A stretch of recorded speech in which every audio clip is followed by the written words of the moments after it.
জি আসসালামু আলাইকুম রহমতুল্লাহি বরকাতু। ধন্যবাদ সবাইকে। তো আজকে আমি চমৎকার একটি ভিডিও নিয়ে আসলাম কিভাবে আপনি ঘরে বসে অনলাইনে যত ধরনের কোর্স সবগুলি ফ্রিতে করতে পারবেন, কোনো প্রকার টাকা দিয়ে আর শিখতে হবে না। দেখেন এখানে অনেকগুলি কোর্স আছে। এই কোর্সগুলি সম্পূর্ণ ফ্রি। ডিজিটাল মার্কেটিং, ব্লগ, তারপরে ওয়েব ডেভেলপার, যত ধরনের ট্রেডিং কোর্স আছে সবগুলি ফ্রিতে করতে পারবেন। কিভাবে করবেন এই বিস্তারিত ভিডিওটা আমার কমেন্ট বক্সে অথবা নিচে লিঙ্কে দেওয়া থাকবে।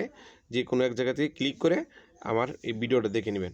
এখানে দেখেন অনেকগুলি কোর্স, এই কোর্সগুলি হয়তো আপনারা কেউ জানেন, অনেকে আবার জানেনও না। তো আমি এই বিষয়টা আপনাদেরকে দেখাই দিলাম। তো এখানে দেখেন অনেকগুলি কোর্সের লিঙ্ক আলাদা আলাদা আছে। আমি এইগুলি সবগুলি আপনাদেরকে ওই ভিডিওতে ক্লিয়ার করে দেখাই দেবো, বুঝাই দেবো। তো এখান থেকে দেখবেন ইনশাআল্লাহ। দেখেন এখানে 26টা 100+ লোকের গিভওয়ে দিয়ে শিখান কীভাবে দ্রুত এখনই জয়েন করেন। 1 সেকেন্ড দেরি না করে এখনই আমার এই লিঙ্কে ক্লিক করেন। ধন্যবাদ।